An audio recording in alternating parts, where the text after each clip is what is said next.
आज के इस वीडियो में मैं शेयर करूंगा 8 पैसों के ऐसे रूल्स के बारे में जिससे आपको अपनी लाइफ में कभी भी फाइनेंशियल स्ट्रगल नहीं करना पड़ेगा। तो चलिए शुरू करते हैं। Rule number first, live by your means. हम सब ने ये लाइन कई बार सुनी होगी, मनी डजंट बाय हैप्पीनेस। मतलब कि पैसा हमें खुश नहीं रख सकता। अब कोई ज्यादा पैसों से खुश हो या ना हो, बट यह बात सच है कि कम पैसों में हम हमेशा दुखी ही रहते हैं, कई परेशानियों का सामना करते हैं और हम पूरी लाइफ स्ट्रगल करते ही रह जाते हैं। और सिर्फ एक सिंपल रूल जो है लिव बाय योर मीन्स, यानी आपके पास जितना है हमेशा उससे कम खर्च करो। अगर इस सिंपल रूल को आप अपनी लाइफ में ऐड कर लो तो ये आपकी पूरी फाइनेंशियल लाइफ चेंज कर सकता है। रूल नंबर 2, पे योरसेल्फ फर्स्ट। दुनिया में 3 तरह के लोग होते हैं। नंबर फर्स्ट, जो सेव करते हैं। सेकंड, जिन्हें लगता है कि वह कभी भी सेव ही नहीं कर सकते। नंबर थर्ड, जिन्हें लगता है कि उन्हें सेव करने की जरूरत ही नहीं। बट ऑथर मॉर्गन हाउसल अपनी book the psychology of money में बताते हैं कि वेल्थ को बिल्ड करने में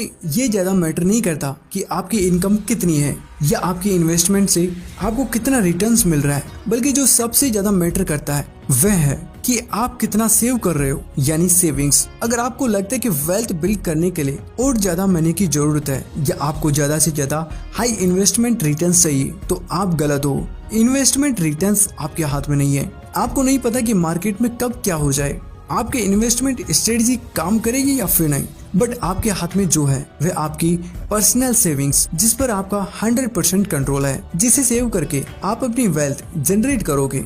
2017 में एक सर्वे के अकॉर्डिंग यह देखा गया था कि 6 में से 1 इंसान ऐसा जरूर था जिसकी अपनी सेविंग्स को लेकर यह कहना था कि उसे कभी अपनी सेविंग्स प्लान बनाने का टाइम ही नहीं मिला था। इनफैक्ट लोग कई बार चाहते भी हैं कि वह सेव करें, बट हर महीने उनके कुछ अनएक्सपेक्टेड खर्चे आ जाते हैं जिससे उनका सारा पैसा चला जाता है और आखिर में उनके पास कुछ भी नहीं बचता है। इसलिए सेविंग्स का सबसे इम्पोर्टेंट रूल यही है कि सारे खर्चों से पहले खुद को पे करो, यानी सबसे पहले सेव करो, उसके बाद अपने खर्चे पूरे करो।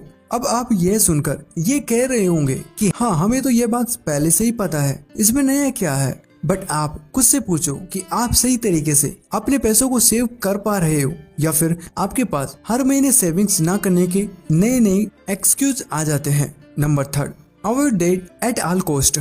यूएस डिपार्टमेंट ऑफ लेबर ने एज 28 से 40 तक के 7,900 सिटीजन्स पर एक रिसर्च करी थी, जिसमें यह पता चला कि जो लोग हाई क्रेडिट कार्ड डेट में थे उनका स्ट्रेस ओवर द टाइम उनकी फिजिकल हेल्थ पर भी बहुत इफेक्ट कर रहा था, जिससे उन्हें अपनी डेली एक्टिविटीज में नॉर्मली ज्यादा जॉइंट पेन और स्टिफनेस फील हो रही थी। इसलिए आपको कभी भी अपने क्रेडिट कार्ड पर डेट नहीं रखना चाहिए, क्योंकि आपको पता भी नहीं चलता और उस पर इंटरेस्ट रेट लगकर वह अमाउंट बढ़ता ही जाता है। आपको फाइनेंशियली फ्रीडम की जर्नी शुरू करने के लिए सबसे पहले एक चीज करनी है और वह है अपने सारी डेट को क्लियर करो, यानी अपने सारे उधार को चुका दो। फाइनेंस का सबसे बेसिक रूल यह है कि अगर आपके पास किसी भी तरह का डेट है तो आप कभी भी अपनी सेविंग्स की जर्नी को स्टार्ट नहीं कर सकते हो। और काफी लोग अपने बहुत सारी डेट के साथ ही लॉन्ग टर्म इन्वेस्टमेंट स्टार्ट कर देते हैं, जहाँ वह अपने डेट को पे कर रहे होते हैं, साथ ही साथ थोड़ी बहुत इन्वेस्टमेंट भी कर रहे होते हैं। इसके साथ यह होता है कि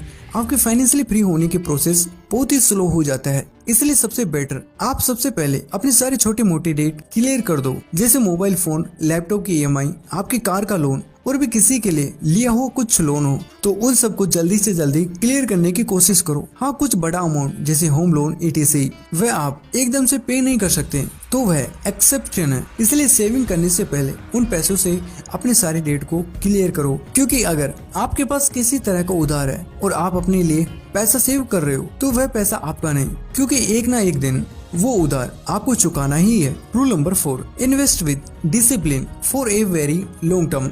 हर किसी को लगता है कि वह एक लॉन्ग टर्म इन्वेस्टर है, बट जैसे ही उनका स्टॉक के प्राइस गिरने लगते हैं वह अपने स्टॉक को सेल कर देते हैं और एक मोमेंट में ही उनका लॉन्ग टर्म सक्सेसफुल इन्वेस्टर का माइंडसेट एक फेलियर में कन्वर्ट हो जाता है। कई बार लोग एक ही स्टॉक को बहुत अच्छे प्राइस पर खरीदते हैं, उन्हें लगता है इससे उन्हें लॉन्ग टर्म में बहुत अच्छे रिटर्न्स मिलेंगे, वह बहुत अमीर हो जाएंगे। और नो डाउट वे बिल्कुल सही सोच रहे हैं, बट जैसे कुछ मंथ या 1-2 साल में उनके पैसे डूबने लगते हैं तो वह लॉन्ग टर्म नहीं सोच पाते हैं और वह इमोशंस में आकर अपना करोड़ों का लॉस करवा लेते हैं। सो प्रॉब्लम यहाँ आपकी थिंकिंग या नॉलेज में नहीं, प्रॉब्लम है आपके डिसिप्लिन में। इन्वेस्टिंग से अपना फाइनेंशियल फ्यूचर सिक्योर करने में आपको बहुत सारा पेशेंस और इमोशंस कंट्रोल लगता है। आपको सही डिसीजंस लेने हैं। कई बार आप फेल भी होंगे, आपका पैसा डूबता हुआ नजर भी आएगा, बट आप मेंटली स्ट्रॉन्ग रहते हुए आपको लॉन्ग टर्म तक इन्वेस्ट करना ही पड़ेगा। तब जाकर आप फ्यूचर में अपनी डिजायर लाइफ को अचीव कर पाओगे। Rule number 5, make an emergency fund. Murphy law कहता है, if anything that can go wrong will go wrong.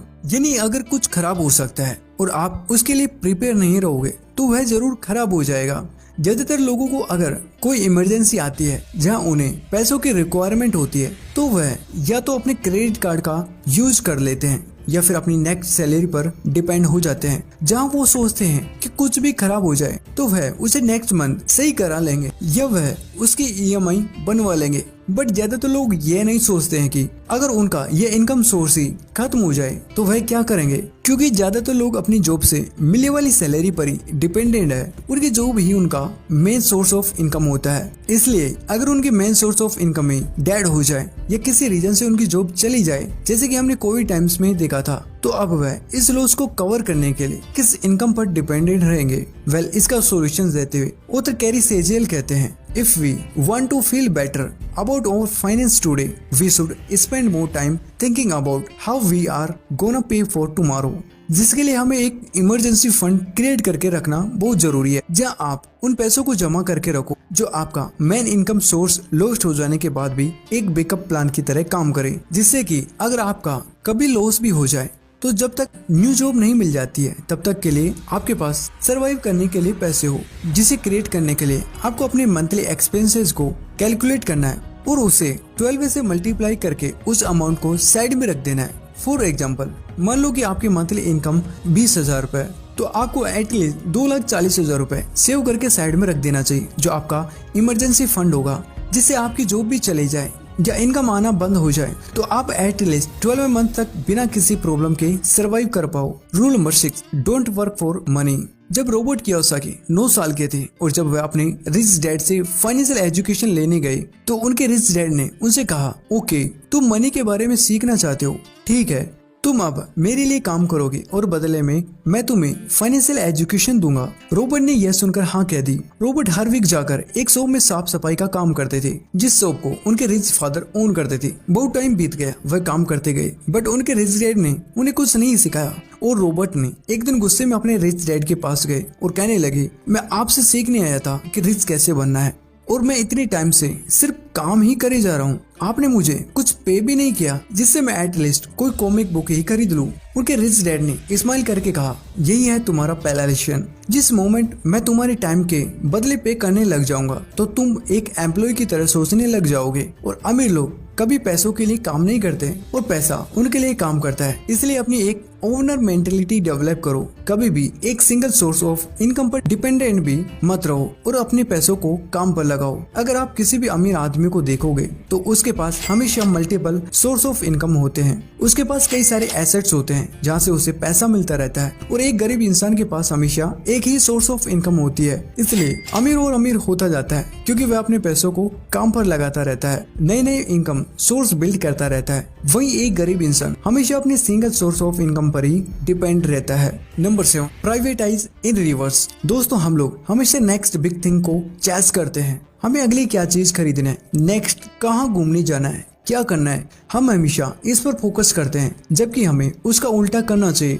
जो हमारा लॉन्ग टर्म गोल है उस पर हमारा सबसे ज्यादा फोकस होना चाहिए। जैसे रिटायरमेंट आपके लिए सबसे लास्ट स्टेज है, बट ये आपकी नंबर 1 फर्स्ट प्रायोरिटी होनी चाहिए। एक घर खरीदना, एक गाड़ी खरीदना आपके लिए ऑप्शन हो सकता है, बट रिटायरमेंट के लिए आपके पास कोई ऑप्शन नहीं है। एक टाइम आएगा जब आप काम नहीं कर पाओगे, उस टाइम के लिए आपके पास अगर सही पैसा नहीं हुआ तो आप बहुत बड़ी मुसीबत में फंस सकते हो। इसलिए जो आपके लास्ट गोल्स हैं उन पर सबसे पहले काम करो। ये डिपेंड नहीं करता कि आप कितना कमाते हो, आपकी एज क्या है। आपको यह बात समझना बहुत ही जरूरी है कि आप अपने रिटायरमेंट के लिए काम कर रहे हो और आपका गोल है कि आप जल्दी से जल्दी रिटायर हो पाओ। इसलिए आपको जितना जल्दी हो सके उतना जल्दी अपना रिटायरमेंट फंड क्रिएट कर देना चाहिए।